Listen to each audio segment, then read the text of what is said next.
기독가 회복의 시간입니다.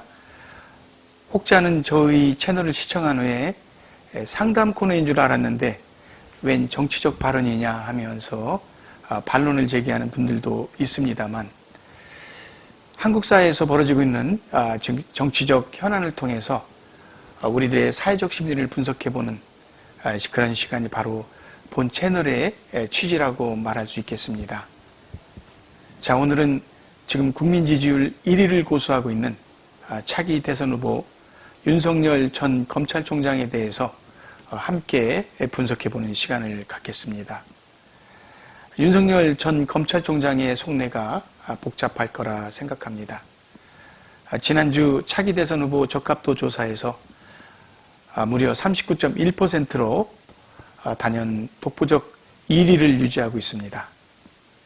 바로 그 뒤로 2위인 이재명 경기도지사와의 격차는 점점 더 벌어지며 야권 제1 후보로 자리매김하고 있는 윤 전 총장의 입장에서는 기왕이면 다홍치마 제1야당인 국민의힘당 대표주자로 탄탄한 전국 조직망을 기반으로 선거에 임하는 것이 차기 대통령이 될 수 있는 보증수표이겠지만, 현재의 국민의힘당의 상황은 선뜻 입당할 만한 형편이 안 되고 있습니다. 최근 신임 대표로 선출된 뜻밖의 젊디 젊은 청년 이준석이 대선 파트너로서 함께하기에는 나이 먹은 관료주의자 검찰수장 윤석열로서는 참 껄끄럽기 그지없기 때문입니다. 이것은 단순히 이준석이 어리기 때문이라기보다는 지금 당대표로 선출된 이준석의 인기가 전국적으로 급상승하고 있는 분위기 때문이지요. 지금 언론에서 보도되고 있는 바는 심지어 호남에서조차도 젊은 세대들의 국민의힘당 입당 러시가 줄을 이루고 있다고 합니다. 새로운 정치에 대한 열망이 이준석에게로 쏠리고 있기 때문이지요. 한마디로 이준석의 새가 단순히 대선 관리형 당대표로서의 역할에서만 끝날 조짐이 아닌 것입니다. 이준석은 진작부터 입당을 미적대다간 버스 놓친다라며 윤 총장을 향해 은근히 으름장을 놓고 있습니다. 윤 총장으로서는 일단 호랑이 굴에 들어와서 살아남으라는 얘기로밖에는 들리지 않는 것입니다. 이제 대통령 선거가 코앞에 닥친 시점에 당대표가 지금 전폭적으로 국민의 지지를 받고 있는 유력 대선 주자인 윤 총장 자신을 영입해서 확실한 대선 승리를 위해서 당의 총력을 모아주기를 바라지만, 아이러니하게도 지금 2030의 젊은 세대로부터의 이준석 돌풍으로 인해서 윤석열 못지않은 새로운 스타덤으로 자신감에 차 있는 이준석은 자신의 정치적 노림수가 어떤 것인지를 감추면서 윤석열을 지금 거론되는 국민의힘당 여타 대선 잠룡들과 애써 차별화하지 않으려는 그런 시도를 하고 있습니다. 그의 말에서 묻어나는 뉘앙스가 윤석열이면 다냐, 나는 모든 잠재적 대선 후보들을 참여시켜서 그들을 공정하게 경쟁하도록 룰을 관리할 뿐이다 라는 모종의 국민의힘당 세력들의 계획표가 숨어있는 듯한 그런 모양새가 윤석열의 입당을 머뭇거리게 만드는 것이지요.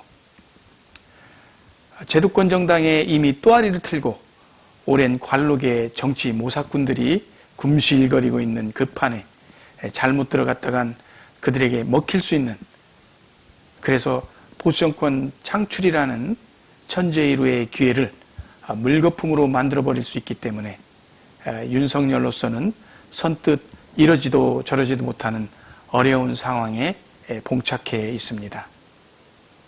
정치가 원래 그런 것 아니겠습니까?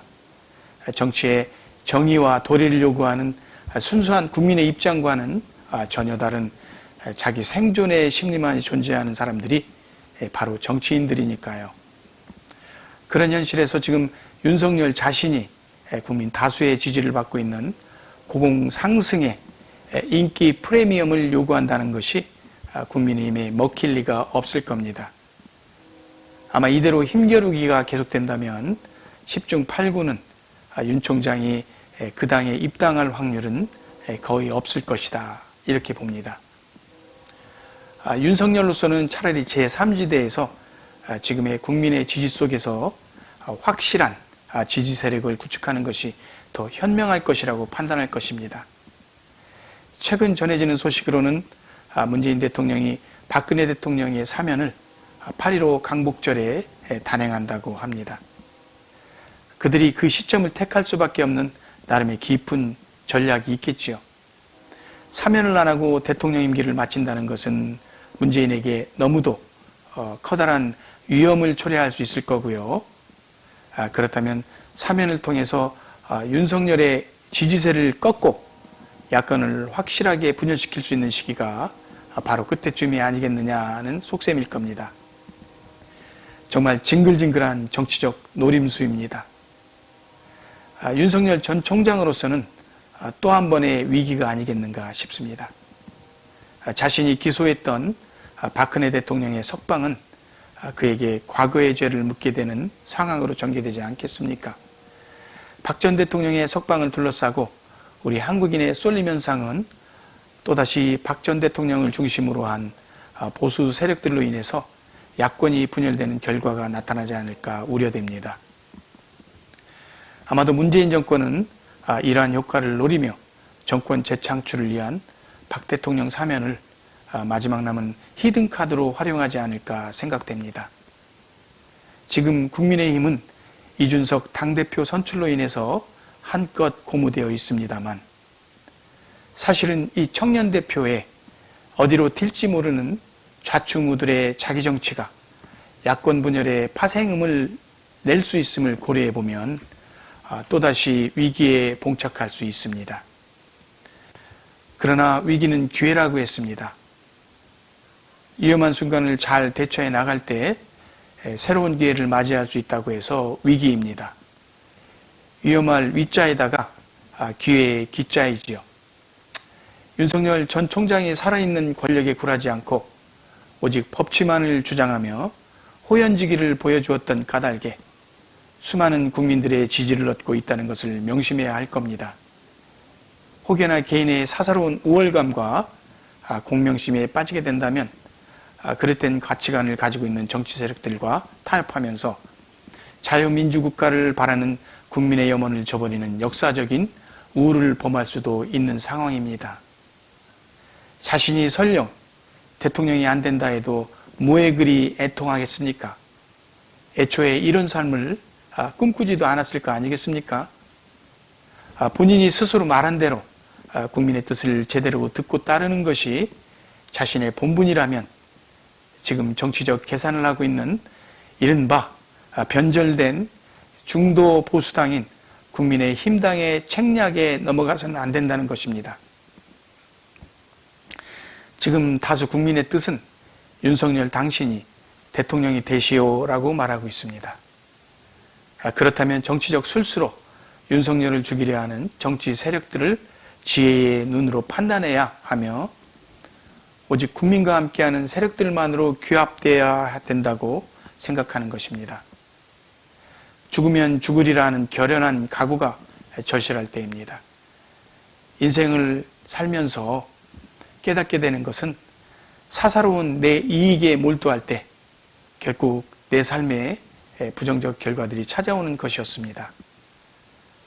그러나 내 안에 나보다는 다른 많은 사람들의 혜택을 먼저 생각했을 때 결국은 그것이 다소 시간이 걸리더라도 나를 포함해서 많은 사람들에게 다 좋은 결과로 돌아온다는 것을 알게 되었습니다.